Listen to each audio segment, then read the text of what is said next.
शंका। उपदेश लेने के बाद घर में अपने पूर्वजों की, देवी देवताओं या साधु संतों की फोटो दरबार साहिब या दीवारों पर लगा सकते हैं या नहीं। पूर्ण सतगुरु से उपदेश लेने के बाद साधक ने अपने घर पर पूजा पाठ के लिए एक दरबार साहिब लगाना होता है। जिस कमरे में दरबार साहिब लगा है उस कमरे में और दरबार में अपने किसी भी शरीर त्याग चुके पूर्वज की या वर्तमान के किन्हीं व्यक्तियों की या छोटे बच्चों की या किसी भी साधु संत महात्मा व देवी देवताओं की फोटो नहीं रखनी है।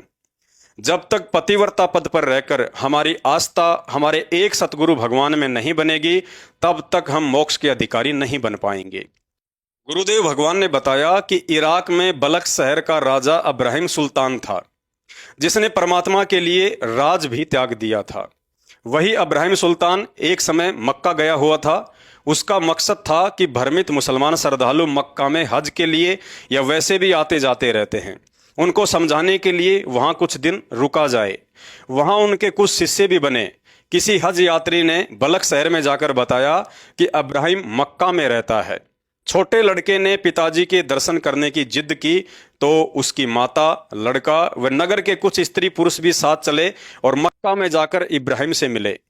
इब्राहिम अपने शिष्यों को शिक्षा देता था कि बिना दाढ़ी मूंछ वाले लड़के तथा स्त्री की ओर अधिक देर तक नहीं देखना चाहिए, ऐसा करने से उनके प्रति मोह हो जाता है। लेकिन अपने लड़के को देखकर इब्राहिम से रहा नहीं गया। एक टक बच्चे को देखता रहा। लड़के की आयु लगभग 13 वर्ष की थी। शिष्यों ने कहा, गुरुदेव आप हमें तो शिक्षा देते हो कि बिना दाढ़ी मूंछ वाले व्यक्ति की तरफ एक टक नहीं देखना चाहिए और आप स्वयं देख रहे हो। इब्राहिम ने कहा, पता नहीं मेरा आकर्षण इस तरह कैसे हो रहा है। उसी समय एक वृद्ध ने कहा कि राजा जी, यह आपकी रानी है और यह आपका बेटा है।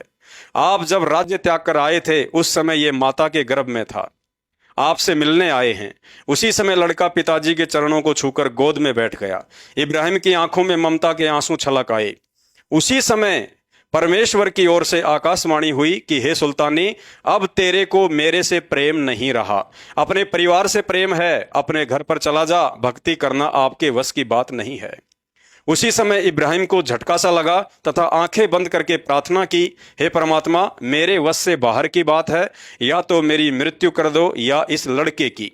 पुण्यात्माओं, इस कथा के माध्यम से गुरुदेव भगवान ने हमें समझाया है कि उपदेश लेने के बाद घर में, दीवारों पर या अन्य जगह शरीर छोड़ चुके किसी भी बच्चे व बुजुर्ग की या पहले पूजे जाने वाले साधु संतों की फोटो देखकर काल प्रेरणावश मोह ममता के चलते आप कभी भी प्रभावित हो सकते हैं।